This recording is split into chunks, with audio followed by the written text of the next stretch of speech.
مولا سبھی اور کیا چاہتا ہے، بس مغفرت کی عطا چاہتا۔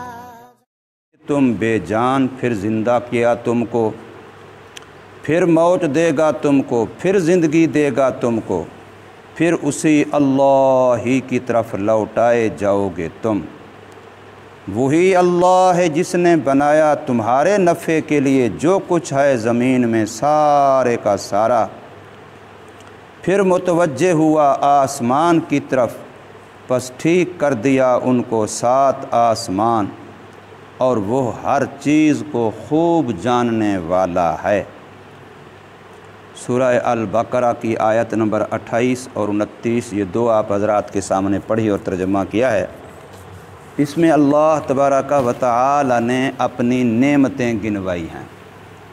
کچھ نعمتیں وہ ہیں جن کا تعلق دنیا کے ساتھ ہے، اور کچھ نعمتیں وہ ہیں جن کا تعلق مرنے کے بعد آخرت کے ساتھ ہے۔ کچھ نعمتیں وہ ہیں جو انسان کی ذاتی ہیں، صرف اپنی فردی شخصی ہیں، اور کچھ نعمتیں وہ ہیں جو آفاقی ہیں، پوری دنیا کے ساتھ ان کا تعلق ہے۔ اللہ تبارک و تعالی نے یہ سارا کارخانہ کائنات بنایا انسان کی خدمت کے لیے۔ انسان مخدوم ہے، سارا کارخانہ کائنات انسان کا خادم ہے۔ دوسرے لفظوں میں یوں کہیں کہ ساری کائنات کو اللہ نے انسان کے فائدے کے لیے بنایا، انسان کے لیے بنایا، اور انسان کو اللہ نے اپنی عبادت کے لیے بنایا۔ الدنیا خلقت لکم، دنیا بنائی گئی، پیدا کی گئی تمہارے لیے، وانتم خلقتم للآخرۃ، اور تم بنائے گئے ہو آخرت کے لیے۔ انسان کی زندگی، انسان کی محنت، انسان کی صلاحیتوں کا خرچ ہونا یہ اس لیے ہو کہ قبر میں مجھے کیا ملے گا۔ روزانہ میں صبح سے لے کے شام تک سارا دن گزاروں، جو اس میں کام کروں میری سوچ یہی ہو کہ اس کام سے مجھے آخرت میں کیا ملے گا۔ مسلمان کی ساری سوچ آخرت پر ہونی چاہیے۔ دنیا کی جو انسان کی ضرورتیں ہیں اللہ نے اس کے لیے سب سے بڑا سبب آخرت کے اعمال کو بنایا۔ ہم تو یہ سمجھتے ہیں نا کہ کام روٹی کمانے کا سبب ہے، حدیث یہ بتلاتی ہے کہ نماز سب سے بڑا رزق کا سبب ہے۔ جو بندہ نماز کا اہتمام کرتا ہے یہ سب سے زیادہ اپنی روزی کا سبب بنانے والا ہے۔ نماز سب سے زیادہ روزی کا سبب بننے والی ہے، لیکن ہماری چونکہ دھوکے باز آنکھ دیکھتی یہ ہے کہ نماز سے وقت، محنت سے، مزدوری سے، کام کاج سے الٹا کم ہو جاتا ہے۔ نماز میں وقت لگائیں گے تو روزی کمانے کا وقت کم ہو جائے گا۔ اس لیے ہمارا آج کا مسلمان دکاندار 5 روپے، 10 روپے، 150 روپے کے گاہک کی وجہ سے نماز چھوڑ دیتا ہے، اور یہ سمجھتا ہے اگر میں نماز پڑھی تو یہ 150 والا گاہک چلا جائے گا۔ حالانکہ اس کو یقین ہونا چاہیے کہ اللہ نے جو اس کے مقدر میں روزی لکھی ہے وہ اسے مل کے رہے گی، وہ اسے مل کے رہے گی۔ دنیا الٹی سیدھی ہو جائے کبھی بھی وہ لقمہ جو میرے لیے لکھا ہوا ہے وہ کسی اور کے منہ میں نہیں جا سکتا، اور جو کسی اور کے لیے لکھا ہوا ہے وہ میرے منہ کے اندر نہیں آ سکتا۔ یہ مسلمان کا ایک عقیدہ تقدیر ہے۔ اس لیے اللہ تبارک و تعالی نے انسان کو آخرت کے لیے پیدا کیا ہے۔ ہم نے روزی بھی کمانی ہے، دکانداری کرنی ہے، ملازمت کرنی ہے، محنت کرنی ہے، مزدوری کرنی ہے، تب بھی اس طریقے کی کرنی ہے کہ اسی سے میری آخرت بنے۔ پہلے زمانے مسلمانوں میں غلام ہوتے تھے، لونڈیاں ہوتی تھیں، تو جو مسلمان ہوتے تھے وہ لونڈی غلام خریدتے تو پہلے پتہ کرتے نمازی ہے کہ نہیں ہے، قرآن مجید کی تلاوت کا عادی ہے کہ نہیں ہے۔ اگر وہ نماز کا پکا پابند ہوتا اور قرآن ذکر کا عادی ہوتا تو اس کی قیمت زیادہ ہوتی، اور اگر وہ نماز والا نہ ہوتا اور قرآن والا نہ ہوتا تو اس کی قیمت کم ہوتی تھی۔ یہ نہیں دیکھا جاتا تھا کہ یہ محنت مزدوری کام کتنا کر سکتا ہے، بلکہ یہ دیکھا جاتا تھا کہ اس کا اپنے اللہ سے تعلق کتنا ہے، اس کو آخرت کی فکر کتنی ہے، اس کو قبر کی فکر کتنی ہے۔ تو اللہ تبارک و تعالی نے ہمارے لیے دنیا میں اتنی نعمتیں پیدا کی ہیں کہ اگر ہم اپنے وجود کا ہی صرف جائزہ لیں، اس کو صوفیاء کہتے ہیں سیر انفسی، کہ اپنے نفس کے اندر سیر کرو۔ جیسے انسان پاکستان کی سیر کرے، امریکہ کی سیر کرے، کسی اور ملک کی سیر کرے، تو میرا وجود ایک ملک ہے، میں اس ملک کے اندر سیر کروں، دیکھوں یہاں اللہ نے کیا کیا کارخانے لگائے ہیں، دیکھنے کے لیے آنکھ کا کارخانہ، سننے کے لیے کان کا کارخانہ، ہضم کرنے کے لیے معدے کا کارخانہ، خون بنانے کے لیے جگر کا کارخانہ، اللہ نے کیا کیا اس کے اندر کارخانے لگائے ہیں، کیا کیا اللہ نے نظام بنائے ہیں، ان کے اندر سیر کرو اور عبرت حاصل کرو اور خدا کو پہچانو کہ جو اس وجود کا، اس مشین کا، اس ملک کا بنانے والا ہے وہ کتنی بڑی ذات ہے۔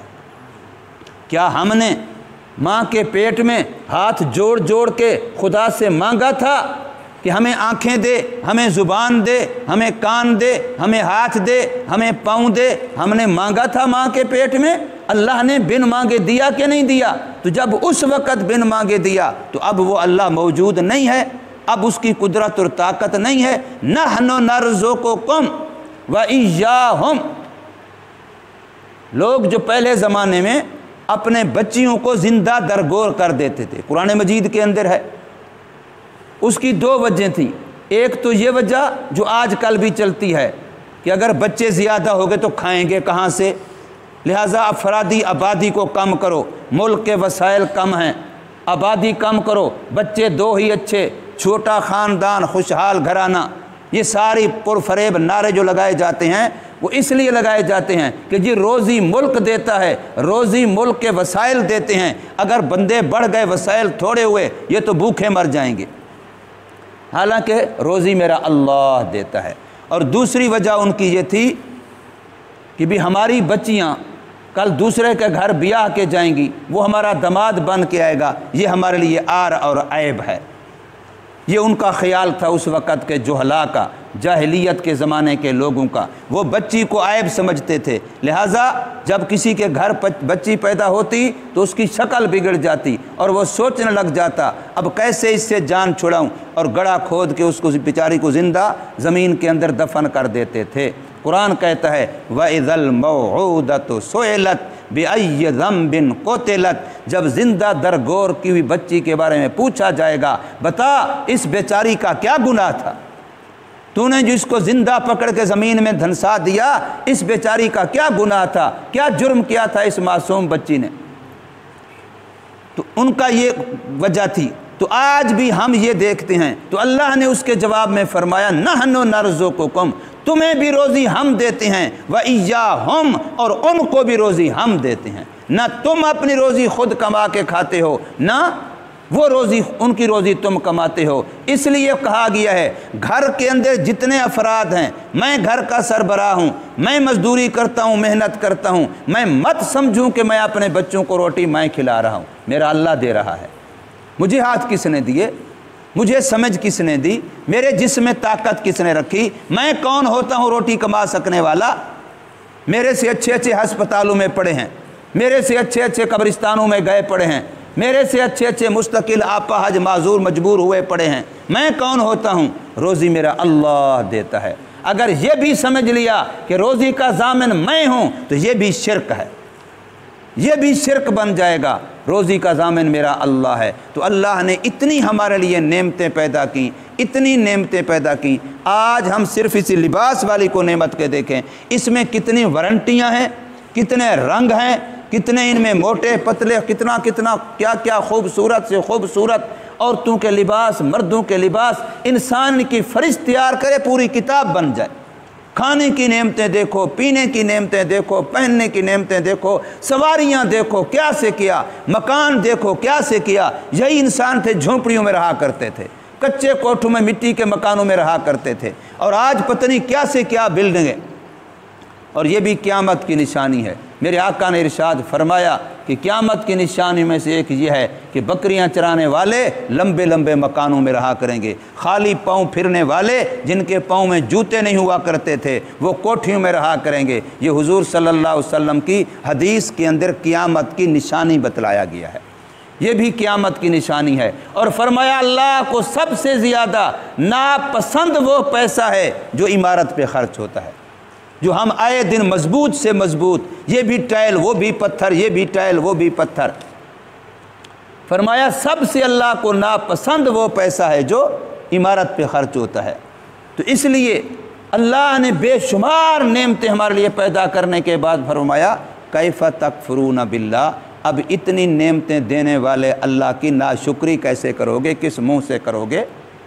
جس اللہ نے اپنے سر کے بالوں سے لے کے پاؤں کے ناخن تک دیکھو تو صحیح، فرمایا انسان کے اندر 360 جوڑ ہیں، جتنے سال کے دن ہیں اتنے اس کے پرزے بنائے اللہ نے، اور فرمایا جب بھی صبح ہوتی ہے ہر انسان پر اپنے ہر پرزے کا شکرانہ لازم ہوتا ہے، اور اس کے شکرانے کا فرمایا بہترین طریقہ یہ ہے کہ تم اشراق کے نفل پڑھ لو، تمہارے پورے 360 وجود کے جو جوڑ ہیں اللہ ان کا شکرانہ قبول کر لے گا۔ تم صبح کے وقت 2 رکعت اشراق کے نفل پڑھ لو تو گویا تم نے سارے وجود کی نعمت کا شکرانہ ادا کر دیا ہے۔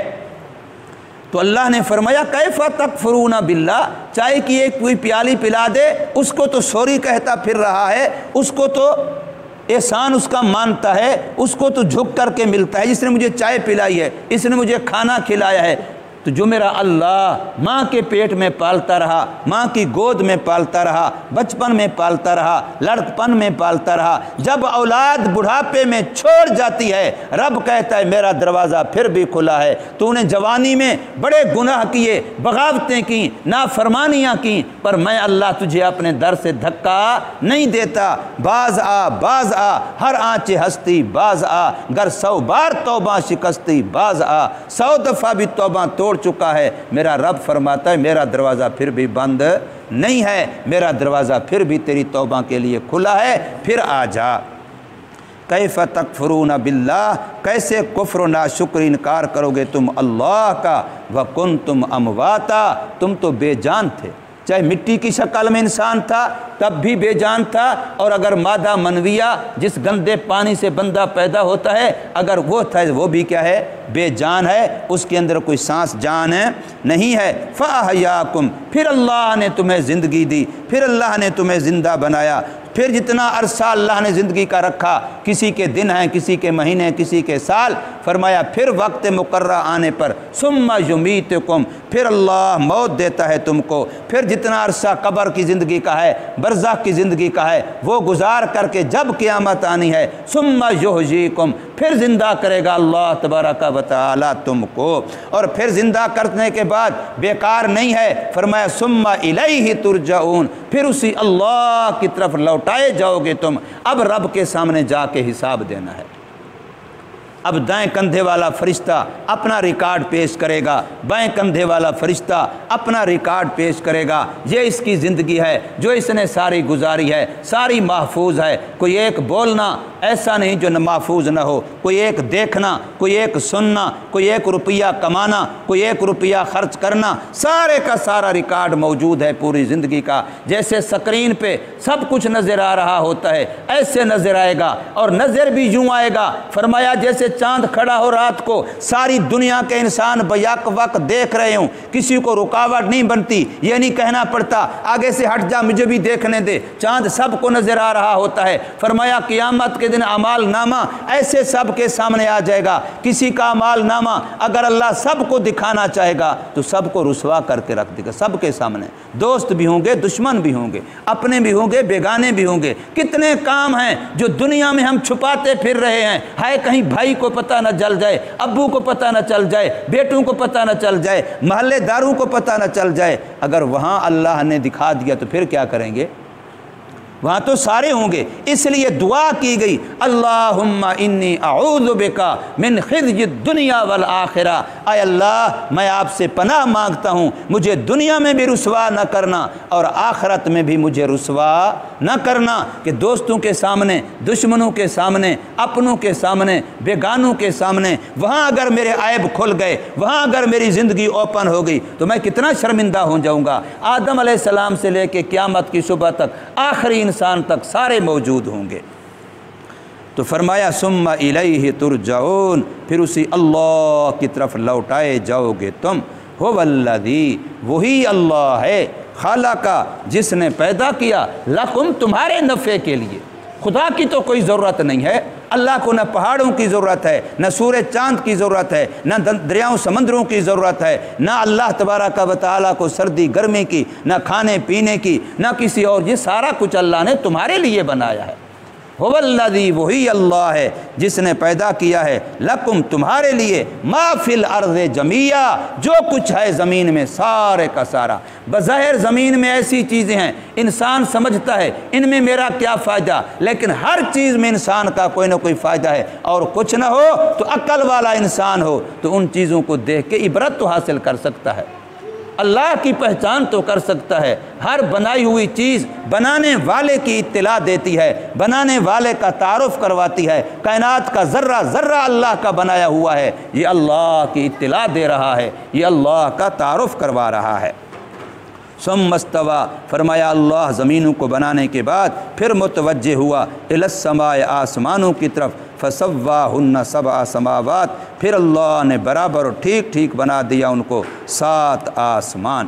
وَهُوَ بِكُلِّ شَيْءٍ عَلِيمٌ، اور اللہ تبارک و تعالی ہر چیز کا خوب جاننے والا ہے۔ میں جو کر رہا ہوں وہ بھی اللہ جانتا ہے، جو بول رہا ہوں وہ بھی اللہ جانتا ہے، جو سن رہا ہوں، جو دیکھ رہا ہوں، جو سوچ رہا ہوں وہ بھی اللہ جانتا ہے۔